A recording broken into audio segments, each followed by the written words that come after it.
ভাগ্য পরিবর্তন কোন আমলে হয়, কোন আমল করলে ভাগ্য চেঞ্জ হয়? আমাদের অনেকের প্রশ্ন, হুজুর আমার ভাগ্য খারাপ, মনে হয় যে আমার ভাগ্যে ভালো কিছুই নেই, আমি আমার ভাগ্যকে সুন্দর করতে পারি কেমন করে? আমার ভাগ্যে ভালো কিছু লেখা হবে, কি আমল করলে লেখা হবে, এটা আমাকে বলে দেন। আজকে এমন কিছু আমল নিয়ে আমরা কথা বলবো যে আমলগুলো করলে ভাগ্য সুন্দর করে দিবে একজন। আওয়াজ দিয়ে বলেন তো তিনি কে? দেখুন, ভাগ্যে যা লেখা আছে, যতটুকু লেখা আছে, এই সমস্ত কিছু নির্ধারক একজন। আওয়াজ দিয়ে বলেন তো তিনি কে? ভাগ্যে বিশ্বাস করা, ভাগ্যের ভালো এবং মন্দ দুটোকেই বিশ্বাস করা, এবং সব কিছু যে আল্লাহর পক্ষ থেকেই ঘটে এটা মানা হচ্ছে it's a part of faith. এটা হচ্ছে ইমানের একটা অংশ। যে ভাগ্যে বিশ্বাস করে না তার মাঝে ইমানের ত্রুটি যুবক ভাইরা আছে না নাই? কোরআনে আল্লাহ তাআলা বলেছেন, ইন্না কুল্লা শাইইন খলাকনাহু বিকদর, ইন্না কুল্লা শাইইন খলাকনাহু বিকদর। আমি প্রতি জিনিসকে নির্ধারিতভাবে কি করেছি? সৃষ্টি করেছি। যখন যেটা হবার তখন সেটা হবে, এবং সেটা ঘটাবে একজন। তিনি কে? দেখুন, আল্লাহ তাআলা মানুষের ভাগ্য নির্ধারণ করেছেন কয়েকভাবে। প্রথমটা হচ্ছে আসমান এবং জমিন সৃষ্টি হওয়ার 50,000 বছর আগে। কত হাজার বছর আগে? আরেকটি আছে, সেটা হচ্ছে ভাগ্য নির্ধারণ হয়েছে যখন সমস্ত মানব ছিল আদম আলাইহিস সালাতু ওয়াস সালামের পৃষ্ঠদেশে থাকাকালে, যখন মানুষ ছিল তখন ভাগ্য নির্ধারণ করা হয়েছে। আরেকটা হচ্ছে মানুষ যখন মাতৃগর্ভে ছিল, এই মাতৃগর্ভে থাকার সময় মানুষের রিজিক কি হবে, মানুষের ভাগ্যে কি আছে, এটা লিখে দিয়েছে একজন। তিনি কে? আর 4 নাম্বার ভাগটা হচ্ছে প্রতি বছরে একবার। তাহলে আমরা মোট কয়টা পেলাম? 4টা। প্রথমটা হচ্ছে আসমান এবং জমিন সৃষ্টির 50,000 বছর আগে। আর একটা হচ্ছে আদম আলাইহিস সালাতু ওয়াস সালামের পৃষ্ঠদেশে থাকাকালে আল্লাহ তাআলা ভাগ্য নির্ধারণ করেছেন। 3 নাম্বার হচ্ছে মাতৃগর্ভে থাকা অবস্থায়। 4 নাম্বার হচ্ছে প্রতি বছরে। তো এটাকে আমরা অনেকে মনে করি শবে বরাতের যেই রাতটা আছে, লাইলাতুল বরাত। দেখুন, যদিও এর পক্ষে কিছু মতামত আছে যে ঠিক আছে এই রাতে ভাগ্য নির্ধারণ করা হয়, বাট সবচেয়ে গ্রহণযোগ্য মতামত হচ্ছে আল্লাহ তাআলা ভাগ্য নির্ধারণ করেন যে রাতটার নাম হচ্ছে লাইলাতুল কদর। বলেন সবাই, লাইলাতুল বরাত না লাইলাতুল কদর?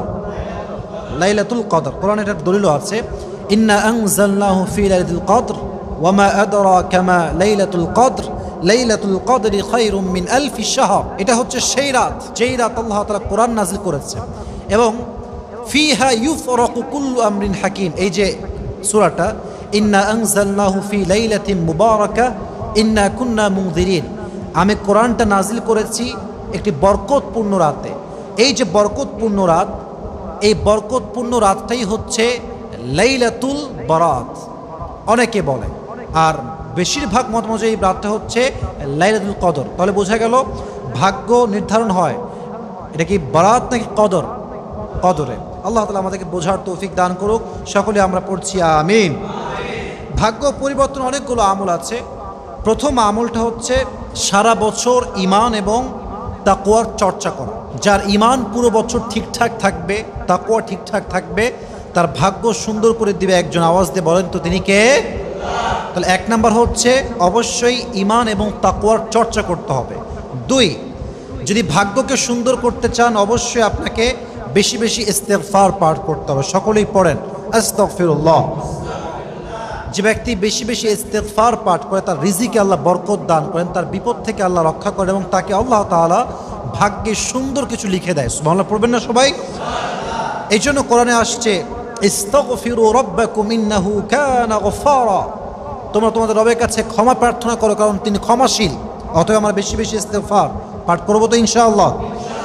3 নাম্বার, ভাগ্য সুন্দর করতে চাইলে রিদা বিল কদা, দ্যাট মিনস ভাগ্যে যা আছে, যতটুকু আছে, যা পেয়েছেন তাতেই খুশি হয়ে পড়বেন আলহামদুলিল্লাহ। সবাই পড়েন আলহামদুলিল্লাহ।